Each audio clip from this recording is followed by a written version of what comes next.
नमस्कार, मैं रवीश कुमार। प्रधानमंत्री नरेंद्र मोदी ने कहा है कि एक घर में दो कानून कैसे चलेगा, लेकिन एक देश में एक तरफा और मनमाना कानून कैसे चला आ रहा है कि आप किसी को भी इस शक के आधार पर घेर कर मार दें कि वह कथित रूप से गौ मांस लेकर जा रहा था।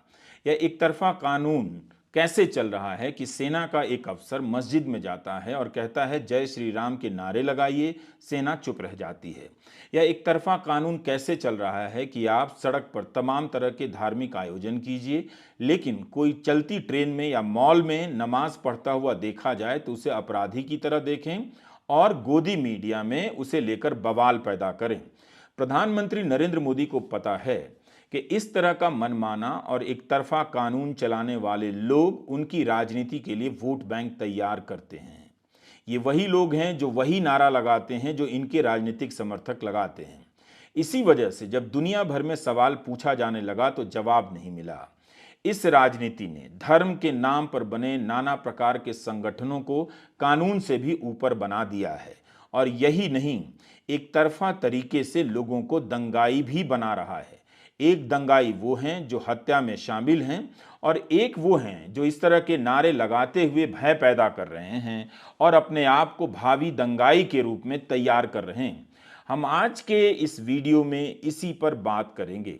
वैसे इस पर तो बात करते ही रहे हैं और बताएंगे कि झारखंड में तबरेज अंसारी की हत्या के मामले में जिन 10 लोगों को सजा हुई है उम्र कैद की, उन्हें हत्यारा और दंगाई इसी राजनीति ने बनाया।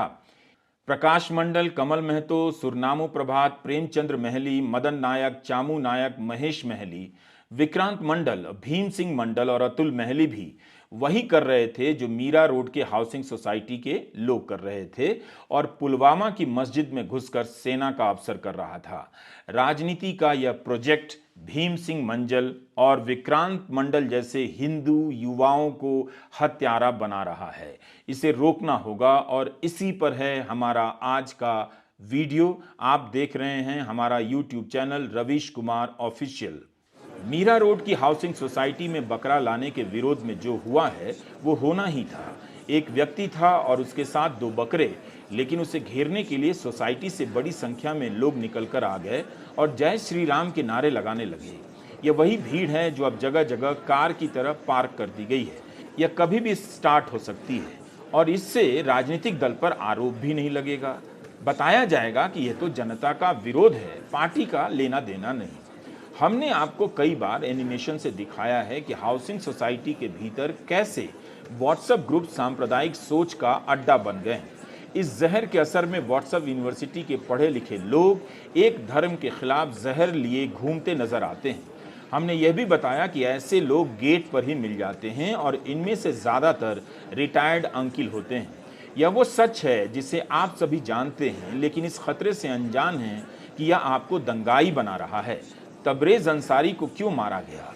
क्योंकि प्रकाश मंडल, कमल महतो, सुरनामू प्रभात, प्रेमचंद्र महली, मदन नायक, चामू नायक, महेश महली, विक्रांत मंडल, भीम सिंह मंडल और अतुल महली मिलकर उसे मारते रहे कि जय श्री राम के नारे लगाओ। तबरेज तो मर गया, मगर ये 10 लोग दंगाई बन गए।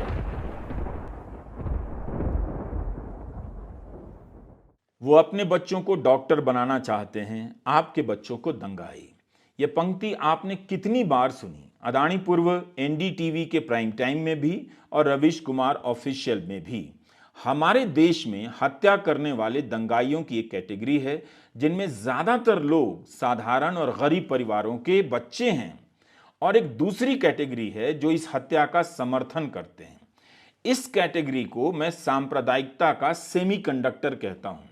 इनके जरिए यह जहर एक चिप से दूसरे चिप में, यानी एक हाउसिंग सोसाइटी से दूसरी हाउसिंग सोसाइटी में, एक जिले से दूसरे जिले में फैलता रहता है। मीरा रोड की हाउसिंग सोसाइटी में आपने जो देखा वो इन्हीं सब अनाम गुमनाम अंकिलों की मेहनत का परिणाम देखा है। 17 जून 2019 की रात प्रकाश मंडल, कमल महतो, सुरनामू प्रभात, प्रेमचंद्र महली, मदन नायक, चामू नायक, महेश महली, विक्रांत मंडल, भीम सिंह मंडल और अतुल महली को लगा होगा कि वे धर्म की रक्षा कर रहे हैं, हिंदू धर्म का गौरव बढ़ा रहे हैं और उनके समर्थन में हर हाउसिंग सोसाइटी में लोग मैसेज फॉरवर्ड और शेयर कर रहे होंगे। लेकिन जब सरायकेला सिविल कोर्ट ने हत्या के आरोप में इन्हें दोषी पाया तो कोई आगे नहीं आया। इन लोगों ने चोरी के आरोप में तबरेज को इतना मारा कि वो मर गया। ये लोग तबरेज को जय श्री राम के नारे लगाने के लिए कह रहे थे। 4 साल बाद फैसला आ गया है, लेकिन तब इस केस को लेकर देश भर में काफी सनसनी मच गई थी। प्रधानमंत्री नरेंद्र मोदी से पूछना चाहिए कि एक धर्म के लोगों के साथ इस तरह का इंसाफ करने वालों को एक तरफा कानून की छूट किस समान आचार संहिता ने दी है। दरअसल असली समान आचार संहिता यही है। तबरेज अंसारी अनाथ था। 2 महीने पहले उसकी शादी हुई थी। पुणे में वेल्डिंग का काम करने वाले तबरेज को इस तरह से मार दिया गया। मोटरसाइकिल चोरी का आरोप था तो कानून है, पुलिस थी, मगर यह भीड़ किस हक से तबरेज को बिजली के खंभे में बांधकर रात भर मारती रही। इन नौजवानों के मन में एंटी मुस्लिम नफरत का जहर था या चोरी को लेकर गुस्सा था? जवाब आप जानते हैं। जो लोग इस घटना का वीडियो बना रहे थे, क्या वो हत्या में शामिल नहीं हो रहे थे, हत्यारे नहीं बन रहे थे? क्या जय श्री राम का नारा लगवाने के लिए इसलिए मजबूर किया गया क्योंकि वो तबरेज था? जवाब आप जानते हैं। तब इस हत्या को सही ठहराने के लिए नागरिक समाज तरह तरह के तर्क गढ़ने लगा था, मगर उसके तर्क अदालत में सही साबित नहीं हुए। उन 10 नौजवानों को उम्र कैद की सजा दी गई है। तो इस पूरी घटना में मरा तो एक तबरेज, लेकिन हत्या के आरोप में दोषी बन गए 10 नौजवान, हिंदू नौजवान। इन नौजवानों को राजनीतिक और धार्मिक नारों का पॉलिटिकल लाइसेंस, वैचारिक लाइसेंस कौन दे रहा है, इस सूत्र की तलाश करेंगे तो आप वहां तक पहुंच जाएंगे जहां पर खड़े होकर प्रधानमंत्री कहते हैं कि इस देश में एक घर में 2 कानून नहीं चलेगा। हमारा यही सवाल है कि अगर एक कानून चलना है तो ऐसे संगठनों को, ऐसी उत्पाती भीड़ के खिलाफ आपका वो एक कानून काम करता हुआ क्यों नहीं नजर आता है? आपको याद है जब जुलाई 2018 में अलीमुद्दीन अंसारी हत्याकांड के ये आरोपी जमानत पर रिहा होकर आए, तब बीजेपी के सांसद जयंत सिन्हा ने इनका स्वागत किया। अपने घर पर फूल मालाओं से और मिठाई खिलाई। कोयला व्यापारी अलीमुद्दीन पर गौ मांस की तस्करी का आरोप लगाया गया और उसकी हत्या कर दी गई। अलीमुद्दीन अंसारी की हत्या की घटना जून 2017 की थी। फास्ट ट्रैक कोर्ट ने 11 अभियुक्तों को उम्र कैद की सजा दी। बाद में हाई कोर्ट ने सजा पर रोक लगा दी।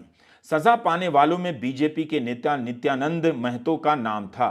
गौ रक्षा के नाम पर हत्या करने वालों के खिलाफ सजा का यह पहला मामला था। उस समय खबर यह भी छपी कि जयंत सिन्हा ने इनकी आर्थिक मदद भी की है। जयंत सिन्हा हार्वर्ड से पढ़कर आए हैं, जहां मीरा रोड की हाउसिंग सोसाइटी के बच्चे पढ़ने का सपना देखते होंगे और जिनके माँ बाप गेट पर भीड़ बनकर नारे लगाते हैं। मीरा रोड के इन लोगों और झारखंड के सरायकेला के लोगों में क्या कोई अंतर है? दोनों एक ही नारा लगाते हैं, दोनों मुसलमानों के खिलाफ नारे लगाते हैं। कम से कम जयंत सिन्हा के पिता यशवंत सिन्हा ने ट्वीट करने का साहस तो किया कि पहले मैं लायक बेटे का नालायक बाप कहलाता था, मगर अब उल्टा हो गया है। मैं अपने बेटे के इस एक्शन को मंजूर नहीं करता, समर्थन नहीं देता हूं। हम इस वीडियो के जरिए यही कहना चाहते हैं कि देश में एक तरफा और मनमाना कानून का राज चल रहा है। वह कानून है सांप्रदायिक जहर का। कानून का यह राज संविधान का नहीं, उन संगठनों का अपना बनाया हुआ है जो हत्या और अपराध करने के बाद जय श्री राम के नारे लगाने में संकोच नहीं करते। इस एक तरफा कानून को किस नेता से वैचारिक लाइसेंस मिला हुआ है आप जानते हैं, मगर उस नेता को राज मिल रहा है और आपके बच्चों को जेल। आपके बच्चों के दिमाग में यह जहर घुसा दिया गया है। एक दिन आपके बच्चे भी वही करते पाए जाएंगे जो प्रकाश मंडल, कमल महतो, सुरनामू प्रभात, प्रेमचंद्र महली, मदन नायक, चामू नायक, महेश महली, विक्रांत मंडल, भीम सिंह मंडल और अतुल महली करते हुए पकड़े गए। कम से कम अपने बच्चों को हत्यारा बनने से बचा लीजिए। इसी की एक सूची बना लीजिए कि ऐसे नाम वाले कितने लोग दंगाई बना दिए गए 2014 के बाद से, हत्या के आरोपी बना दिए गए, और इसकी भी सूची बना लीजिए कि कितनों को बचा लिया गया। बुलंदशहर के इंस्पेक्टर सुबोध कुमार सिंह की भीड़ ने इसी तरह घेर कर हत्या कर दी थी। मुमकिन है उसमें शामिल लोग बचा लिए जाएं, लेकिन उन्हें और उनके संगठन के लोगों को तो पता है कि ये हत्या में शामिल रहे हैं। इनके दम पर अगर किसी धर्म को सुरक्षा का एहसास होता है तो इससे ज्यादा अफसोस किस बात का।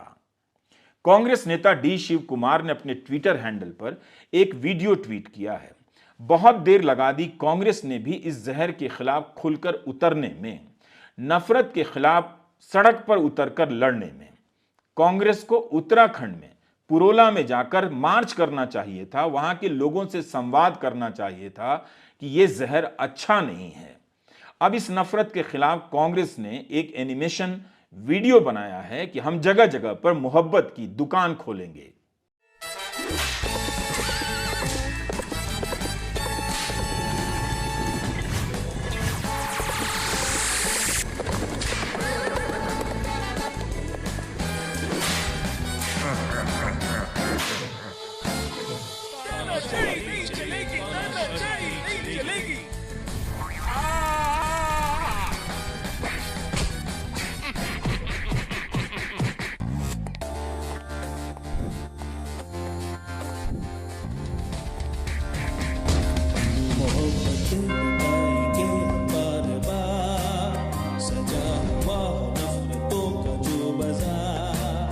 सभी के वास्ते है जिसके दिल में प्यार, गांधी उसी का नाम है। माना मुश्किलें मेरी तकदीर है, फिर भी यारो जिंदा ये ज़मीर है। बुझाएंगे आग हम तुम्हें लगी, दिलों को दिल से जोड़ेंगे ये सभी, करेंगे वो तो साजिशें हजार, बांटना उन्हीं का काम है।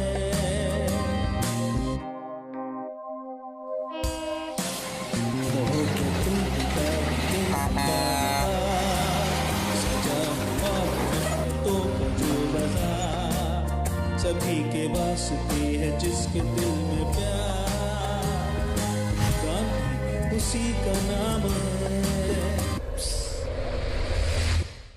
नफरत की इस राजनीति के खिलाफ आप सभी को बोलना ही होगा, वरना आपके ही बच्चे इसकी चपेट में आकर हिंसा करेंगे और हत्यारे बन जाएंगे। महाराष्ट्र के कोल्हापुर में इस बार सांप्रदायिक जहर के खिलाफ सद्भावना यात्रा निकाली गई, जिसमें हजारों की संख्या में लोग शामिल हुए। यह पहला ऐसा मौका है जब इतनी बड़ी संख्या में नफरत का विरोध किया गया। कोल्हापुर में शाहू महाराज और शहर की अपनी संस्कृति के कारण सांप्रदायिक सौहार्द का एक इतिहास रहा है। शाहू जी महाराज ने 115 साल पहले यहाँ मुस्लिम छात्रों के लिए एक बोर्डिंग स्कूल बनवाया था, जो आज भी है। कोल्हापुर में औरंगजेब को लेकर जब नफरती भीड़ ने अपना शक्ति प्रदर्शन किया, तब वहां के लोग समझ गए कि जिस सौहार्द की मजबूत बुनियाद शाहू जी महाराज के समय से रखी गई थी, उसे अब कमजोर किया जा रहा है। समाज में शांति और सौहार्द कायम हो, इसे लेकर बड़ी संख्या में लोग सड़कों पर आ गए। इसमें कांग्रेस के पूर्व विधायक मालोजी राजे छत्रपति शाहू जी महाराज, कांग्रेस नेता और विधान पार्षद सतेज पाटिल, एनसीपी के विधायक हसन मशरीफ, कांग्रेस विधायक ऋतुराज पाटिल, स्वाभिमानी शेतकारी संगठन के राजू शेट्टी और अन्य कई विधायक भी शामिल हुए। मीडिया रिपोर्ट के अनुसार इस सद्भावना यात्रा में बड़ी संख्या में छात्रों और महिलाओं ने हिस्सा लिया। कोल्हापुर की इस सद्भावना यात्रा को देश ने उसी तरह से भुला दिया जिस तरह से तबरेज अंसारी की हत्या को भुला दिया। कोल्हापुर के लोगों ने सड़क पर उतरकर दिखा दिया कि नफरत का एक छत्र राज नहीं है। समाज में अभी भी लोग हैं जो इन बातों को गलत मानते हैं, लेकिन यह भी सच है कि जहर का कानून, जहर की सोच कल्पना से ज्यादा फैल चुकी है। 27 जून की खबर है, टेलीग्राफ से लेकर द हिंदू और ट्रिब्यून में छपी है। 24 जून को सेना की एक टुकड़ी पुलवामा की एक मस्जिद में घुस गई और उनसे कहने लगी कि जय श्री राम के नारे लगाओ। जब वहां कई संगठनों ने इसका विरोध किया और पूछा कि संविधान के किस नियम के तहत आप मस्जिद में घुसकर जय श्री राम के नारे लगाने के लिए मजबूर कर रहे हैं। आप सोचिए कि जो हो रहा है और जो हुआ वो क्या अच्छा है। विरोध करने वालों का आरोप है कि उन्हें धमकी दी गई कि एफआईआर करेंगे, पब्लिक सेफ्टी एक्ट लगा देंगे। यह आरोप सेना पर लगा है, जो सर्वधर्म समभाव की शानदार मिसाल है। सेना को सोचना चाहिए कि जो मानसिकता हाउसिंग सोसाइटी के गेट पर है वो उसके भीतर कहीं घुस तो नहीं आई। यह अपवाद है या वास्तविकता? सेना ने इस पर कुछ बोला नहीं, ना तो घटना की पुष्टि की है और ना इस खबर से इनकार किया है कि ऐसा करने वाले सेना के अफसर को वहां से हटा दिया गया है। क्या इस अफसर ने सेना को इतना शर्मिंदा कर दिया कि वो बोल नहीं पा रही? लेकिन चिंता कीजिए कि यह आग सेना के भीतर चिंगारी बनकर पसरने तो नहीं लगी है। सेना को सख्ती से इस पर ध्यान देना चाहिए। जुलाई 2018 में सुप्रीम कोर्ट ने भीड़ की हिंसा को रोकने के लिए विस्तृत गाइडलाइन बनाई। आज उस गाइडलाइन के 5 साल हो रहे हैं। उस वक्त इंडिया स्पेंड ने एक डेटा दिया था कि 18 महीनों के भीतर भीड़ की हिंसा की 66 घटनाएं हुई हैं। 33 लोग भीड़ के हाथों मारे जा चुके हैं। सुप्रीम कोर्ट की गाइडलाइन आने के बाद इसकी संख्या कितनी बढ़ी होगी हम सही नहीं जानते। इसी की सुनवाई के दौरान तब कोर्ट ने कहा था कि भीड़ द्वारा हत्या के लिए सजा तय हो और संसद कानून बनाए अलग से। उस कानून का क्या हुआ? अगर कानून बना होता तो अलग से अपराध भी माना गया होता और राष्ट्रीय अपराध शाखा ब्यूरो एनसीआरबी अपनी सालाना रिपोर्ट में भीड़ की हिंसा और हत्या के आंकड़े अलग से जमा करता। प्रधानमंत्री कहते हैं कि एक घर में 2 कानून कैसे चलेगा, लेकिन सुप्रीम कोर्ट ने जो कानून बनाने के लिए कहा, क्या प्रधानमंत्री ने वो कानून बनाया कि भीड़ की हिंसा बेलगाम ना हो? सुप्रीम कोर्ट के आदेश के बाद भी भीड़ की हिंसा की ये खबरें हेडलाइन बनती रहीं, मगर इन्हीं खबरों में सुप्रीम कोर्ट की गाइडलाइन हेडलाइन से उतरने भी लगी। कोर्ट ने कहा कि राज्य सरकार हर जिले में पुलिस अधीक्षक या उससे ऊपर के अधिकारी को नोडल अफसर बनाए। इस नोडल अफसर की मदद के लिए हर जिले में एक डीएसपी की तैनाती हो, जिसका काम होगा भीड़ द्वारा हत्या की स्थिति का आकलन और नियंत्रण। हर जिले में टास्क फोर्स बने जो भीड़ के बारे में खुफिया जानकारी जुटाता रहे। राज्य सरकार ऐसे जिलों, सब डिवीजनों और गांवों की पहचान करे जहां पिछले 5 साल में भीड़ की हिंसा का अतीत रहा है। ऐसे जिलों के नोडल अफसर के लिए राज्य सरकार दिशा निर्देश जारी करे। उन इलाकों में एसएचओ स्तर का पुलिस अधिकारी विशेष रूप से सतर्क किया जाए। सुप्रीम कोर्ट को अपने ही इस आदेश की समीक्षा कर लेनी चाहिए। कोर्ट ने पुलिस के लिए एक पूरी व्यवस्था बनाकर दी, जो काम सरकार को करना चाहिए था, लेकिन उसके बाद भी सरकार ने कानून नहीं बनाया। यही कारण है कि भीड़ बनकर हाउसिंग सोसाइटी के लोग गेट पर पहुंच जा रहे हैं और नारे लगा रहे हैं, दूसरे को भयभीत कर रहे हैं। यह वही भीड़ है जो कभी नारे लगाकर लौट जाती है और कभी नारे लगाते लगाते किसी की हत्या कर देती है। इसी साल की फरवरी महीने की यह घटना है, हरियाणा के भिवानी की। गौमांस की कथित तस्करी के आरोप में जुनैद और नासिर को उनकी ही जीप की सीट से बांध दिया गया और जलाकर मार दिया गया। प्रधानमंत्री मोदी बता दें कि एक घर में ये 2 कानून कैसे चल रहा है। जिस पर हत्या का आरोप लगा उसके समर्थन में 2 बार महापंचायत हुई। हत्या के आरोपी के समर्थन में महापंचायत हो रही है।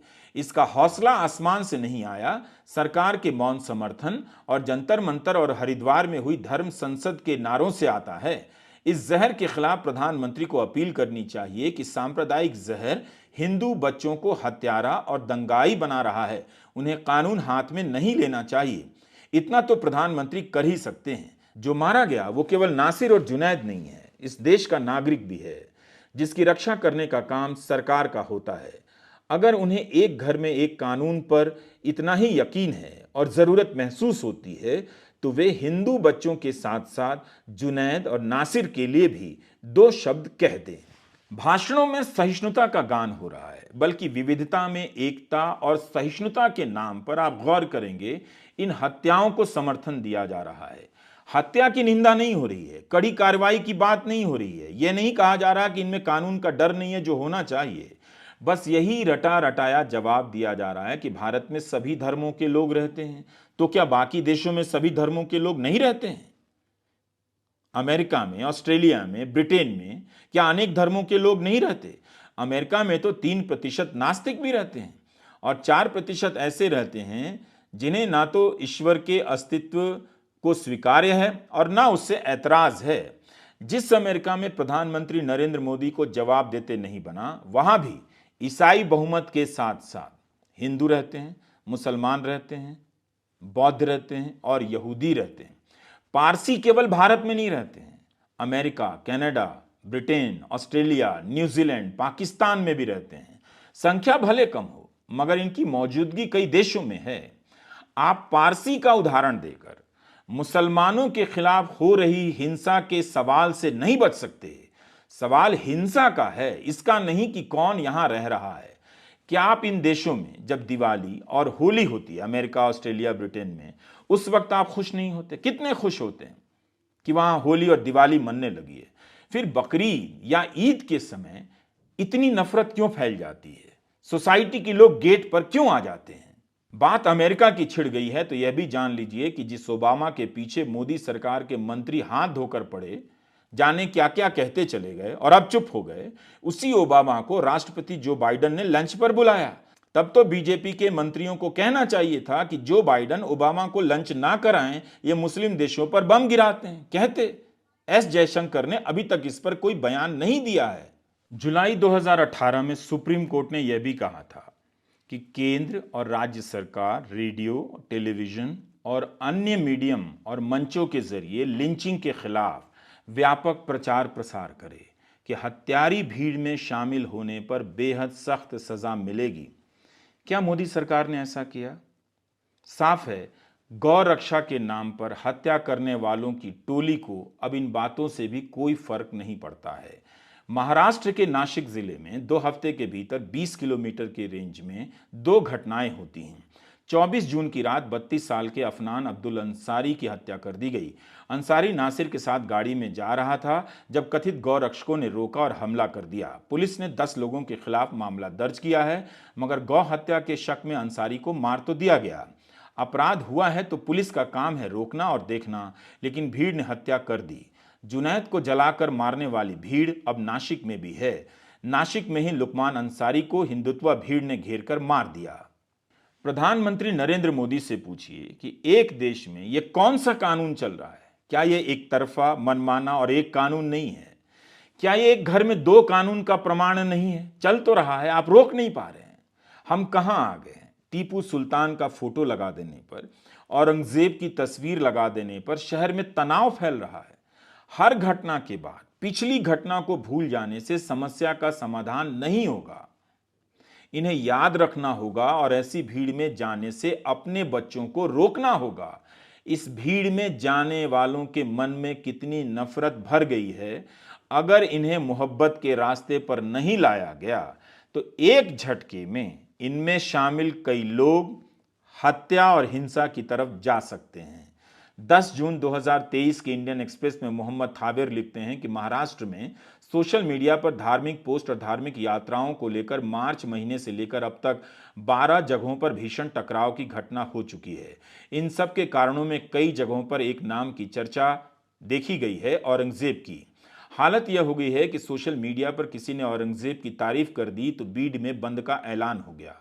उप मुख्यमंत्री देवेंद्र फडणवीस ने किसे औरंगजेब की औलाद कहा, आप जानते हैं। एक्सप्रेस ने अपने संपादकीय में इस बात की कड़ी आलोचना की थी कि संवैधानिक पद पर बैठे व्यक्ति को इस तरह की भाषा का इस्तेमाल नहीं करना चाहिए। यह वही जहर है जिसका कानून चल रहा है। रामनवमी आती है, बकरीद आती है, तो इस जहर से लैस भीड़ का अलग ही कानून सड़कों पर दिखने लग जाता है। इनके कारण तनाव को रोकने के लिए जगह जगह हजारों की संख्या में पुलिस बल की तैनाती होती है। कई मौकों पर पुलिस बेबस नजर आती है, खड़ी नजर आती है, कई बार लगता है कि सहयोग भी करती हुई नजर आ रही है। जब इस हिंसा को लेकर सवाल पूछा जाता है कि क्यों तबरेज अंसारी, अलीमुद्दीन अंसारी, नासिर, जुनैद को मार दिया गया, नासिर और जुनैद को जीप में जलाकर क्यों मारा गया, अफान अंसारी को क्यों मारा गया, तो जवाब यह नहीं आता है कि गलत हुआ और हमने सख्त कार्रवाई की और इसे बंद करा दिया, बल्कि जवाब आता है कि इस देश में सभी आस्था के लोग रहते हैं। सवाल है कि धर्म के नाम पर यह हिंसा क्यों हो रही है।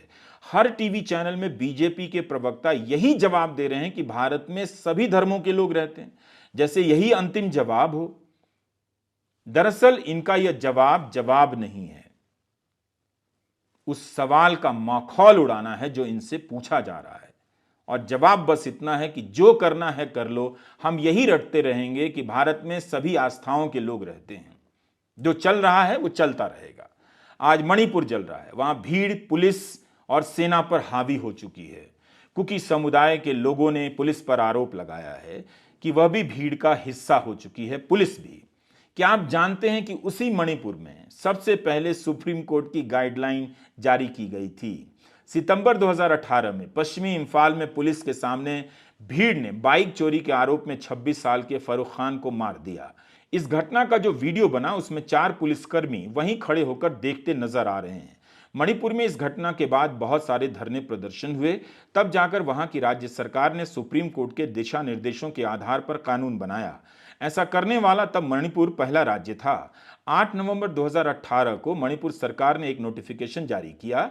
इस कानून के अनुसार लिंचिंग को परिभाषित किया गया। धर्म, जाति, लिंग, भाषा, राजनीतिक संबंधों के आधार पर अचानक या योजनाबद्ध तरीके से भीड़ की कोई भी हिंसा लिंचिंग है। मार्च 2022 में गृह राज्य मंत्री नित्यानंद राय ने संसद में कहा कि गृह मंत्रालय ने राजस्थान और मणिपुर के कानून पर आपत्ति उठाई है। दोनों जगहों पर अंतिम रूप से लागू हुआ है या नहीं, हमारे पास इसकी जानकारी नहीं है। आज मणिपुर के हालात बेकाबू हो चुके हैं। धर्म और जाति के नाम पर पहचान की राजनीति भीड़ को कानून से ऊपर कर देती है। सिर्फ उसका कानून चलता है। सुप्रीम कोर्ट को समझना चाहिए कि सांप्रदायिक जहर की राजनीति के सामने उसके बनाए गाइडलाइन कुछ नहीं कर पाएंगे। सब उड़ जाएगा जब भीड़ आएगी। आज उसी मणिपुर में क्या हो रहा है हम जानते हैं। प्रधानमंत्री जानते हैं कि इस भीड़ से वोट तो मिल गया, मगर बेकाबू हो गई तो राज्य जल गया। इसीलिए 3 मई से 29 जून आ गया। प्रधानमंत्री नरेंद्र मोदी मणिपुर नहीं जा सके। राहुल गांधी इंफाल तो पहुंच गए, लेकिन विष्णुपुर के पास उन्हें रोक दिया गया। कांग्रेस अध्यक्ष मल्लिकार्जुन खड़गे और मीडिया प्रमुख जयराम रमेश ने इस घटना की निंदा की। आपको याद होगा, जब अगस्त 2019 में धारा 370 हटी थी, तब राहुल गांधी और विपक्ष के तमाम नेताओं को श्रीनगर एयरपोर्ट से ही वापस कर दिया गया था। कहीं इसका जवाब यह ना आ जाए कि भारत में सभी धर्मों के लोग रहते हैं। इनके पास हर हिंसा का यही एक जवाब बच गया है कि यहां सभी धर्मों के लोग रहते हैं। नमस्कार, मैं रवीश कुमार।